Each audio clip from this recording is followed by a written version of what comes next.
Hello, my beautiful people.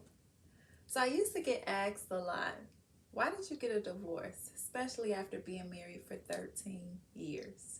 So today I am here to share with you the 5 things that ultimately led to the breakdown of my marriage and what you can actually do to avoid some of the same struggles that we experienced.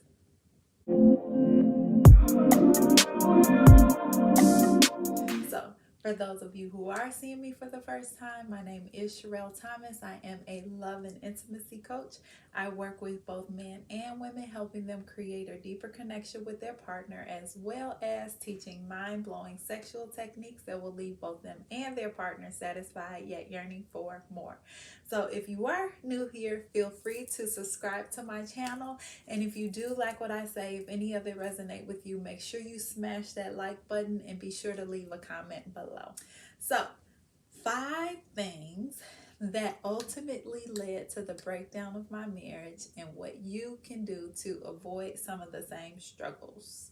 So, the first one, number one, is I lost my identity. I went into the marriage just seeing him as my king, him on this pedestal. Every decision that I made and everything that I did, it stemmed from pleasing him. Like, I wanted to please him. It was no longer about what's important to me. It was no longer about who I was at my core. Everything shifted. The way that I dressed, the way that I talked, the music that I listened to, it was all in a manner to please him. And now that I know what I know and I learned about, divine feminine energy, like, of course, I see things different now. But back then, I thought that that was my number one rule, was to please my husband.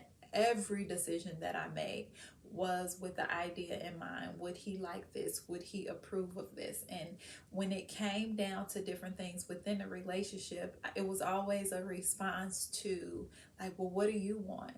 What do you like? How would you like me to do it? And everything stemmed from that. It was no longer me bringing me to the table. It was me being who I thought he wanted me to be, as opposed to me owning my own power and operating in a divine feminine energy. And of course, it's totally different now, but I know better now, and I went through that divorce, and that's actually what helped me to learn how to embody that divine feminine energy that we all have as a woman, as women. So that was the number one thing. I lost my identity. It's so important to maintain who you are, what's important to you, and to operate from a grounded state and empowered state to the relationship. It's not about completely pleasing your partner. It's about having a balance of, this is me, this is what I bring, compared to, actually doing what it is that you need in order to please your partner. It's not that main avenue. That's not the only avenue. It's about who you are, what you bring, what's important to you, what you like, in addition to what does your partner like. It's a partnership, not a one-sided street, which is what I did, and I lost everything, like my identity. I had to completely relearn who I was and what was important to me when I actually, got the divorce and was going through the divorce process. So number two was poor communication skills. We lacked being able to communicate effectively. Like, we would say the color blue, think we were on the same page, but he wanted light blue, I wanted dark blue, and of course, we missed that whole understanding. So that's a big thing, big key when it comes down to having a healthy foundation in a relationship, is being able to communicate. Not only talking, but a big part of communication is actually listening, but more importantly, understanding, because you can hear all day long. However, that doesn't mean that you understand and that you comprehend. And that was a struggle that we definitely had. We will walk away from the conversation thinking that we were on the same page, only minutes later to find out that we were not. So it's just like, oh my gosh, so frustrating. Like, just think about it. Like, if you are saying something, you walk away, you happy, like, whew, that's a relief. Like, now we got it. Now we understand, only to find out minutes later that nope, you both completely missed each other. And that's exactly what happened in our communication skills.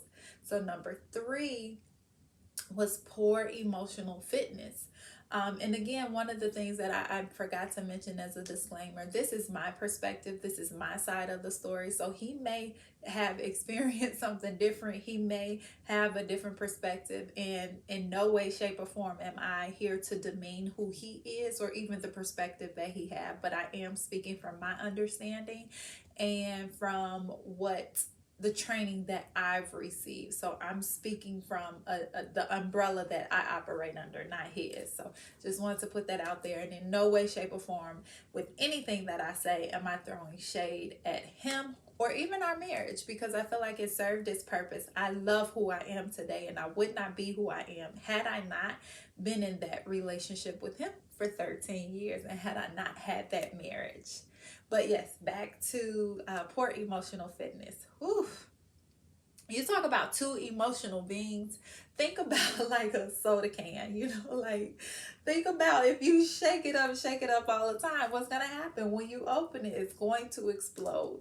And that's kind of like how we were, it wasn't toxic to the point where we were fighting all the time or anything like that. However, we were two very emotional beings, and emotionally fit was not something that we brought to the table. We were passionate about each other. We loved each other. That was not anything that we could deny because the love was definitely there. However, operating from a grounded and whole standpoint, that went out the door when those emotions were opened up.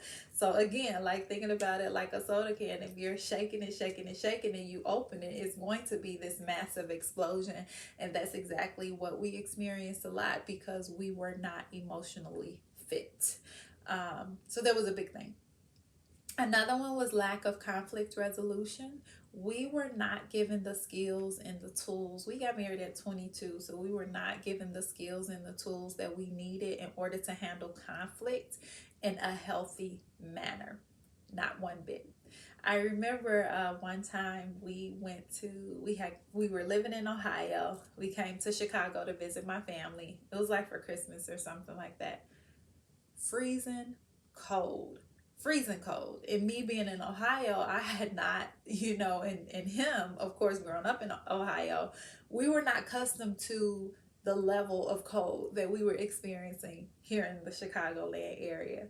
So we had pulled up to the hotel. We were laughing, having a great time, amazing time. It was a great trip. I think I had just surprised him with the flat screen TV, and he had just surprised me with the Coach purse. So it was a good time. But we stepped outside of the vehicle, and that wind was brutal. The wind was whipping and it was so flipping cold. And for the both of us, like everything had shifted, everything had changed. So it goes back to that emotional fitness level that was, we did not have. And then that lack of conflict resolution. We were both trying to get from the car to the hotel as quickly as possible. And it was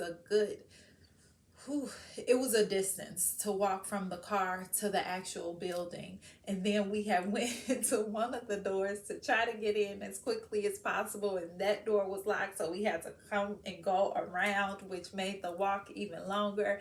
And it was just really uncomfortable for the both of us. And then we only had one child at the time, which is our oldest son, and he was gasping for air because the wind was so brutal. We couldn't breathe. We were freezing cold. But because we didn't know how to handle conflict, we took what we experienced personally. So we were both frustrated with the wind and the cold of Chicago. But of course, we took it out on each other because we didn't know how to deal with conflict. And we didn't know how to communicate clearly. And we didn't have that emotional fitness. And another thing was a lack of self accountability, which is part of conflict resolution. Like when you're able to be accountable for what actions you take and how you throw heat to the fire, fuel to the fire, or whatever you want to call it. Like when you're unable to take that self accountability, all it does is just add and add and add on the conflict that you experience within your marriage. So that plays a big part in learning how to deal with conflict, not only individually, how to have self accountability, not only individually, but as a whole, like within the relationship. You have to learn how to be accountable for your own actions, as well as learning how to deal with conflict together. Number 5 was a lack of just a solid foundation. And that was one of the last things that I realized within our marriage. Like, when it come down to a healthy and harmonious relationship, and this is also when I was going through training to become a love and intimacy coach, and one of the things that I recognize is that in order to have that healthy, long lasting relationship, you have to be physically compatible, mentally compatible, spiritually compatible, and emotionally compatible. And as you can hear, and as you may see from our staying together for so long, we had the physical part. Like there was a physical connection. We were able to have a pretty healthy sex life. We have 4 kids. The physical part, we were attracted to each other, so that wasn't an issue. The next piece, we had the spiritual part. We both had the same spiritual beliefs, so of course it made it easier to stay together. But the mental and emotional part, and I think primarily the reason why that foundation was off is because we had wounds that we were carrying in both of those aspects, the emotional and the mental part. So overall, the foundation wasn't solid for us to build a healthy, happy, sustaining marriage from. Once I recognized this, I did recognize that, okay, we could get the help, but we were so far into the game, like 13 years within our marriage. Actually, it wasn't 13 at the time that I filed for divorce, it was 12. But we were so deep in the game. For me, it was kind of like, okay, I'm just tired, and I just had to be honest with myself. But I'm so glad that I did wear out. Like I'm not an advocate for, yes, get a divorce, go get a divorce. I do not think that divorce is the answer to everything. However, for me and my relationship and my marriage, it was what I needed, because another thing, I did not believe in divorce. Like that was a no-go. No, I got married. I'm gonna stay in this marriage. I'm gonna fight to the end. But that's the thing. You're not meant to fight in marriages. You're meant to, act from a state of love, act from a state of maturity. And because we didn't have that, I did for myself, and I went and I filed for divorce. And I'm so glad that I did, because it taught me more about my identity. It taught me more about honoring myself, my self-worth, my self-love, all of that, my self-value. And that's why it worked for me. So the number one thing that you can do to avoid the same struggles, one, if you are in a marriage, if you are in a long-term relationship, is to get help. Be real with yourself. Be real with the areas that you actually struggle in, and seek help in those in whatever areas that you need help in. If you're lacking that physical compatibility, if you're experiencing, a pitfall or negativity in communication, stop what you're doing.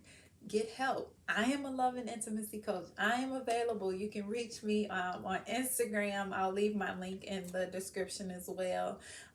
You can message me on here on YouTube. I also have my website, SherelleThomas.com, where you can actually reach out. And let's see what else. Yes, so get help. If you're single and you're looking to be in a long-term relationship, my advice to you is to, one, heal from the past. Make sure that when you go into a relationship, you're not carrying old wounds. Make sure you're clear on what it is that you desire within the relationship, and ensure that you have that solid foundation of that mental, physical, spiritual, and emotional connection, where you are compatible in those 4 areas. So this was a rather long one, but this is a breakdown of the 5 things that led to ultimately me filing for divorce after being in a marriage for 13 years, and what you can do to actually avoid the same struggles. So again, if you like the content that you heard today, be sure to hit the like button, share, and don't forget to subscribe to my channel. Sending you all so much love. I will see you next time.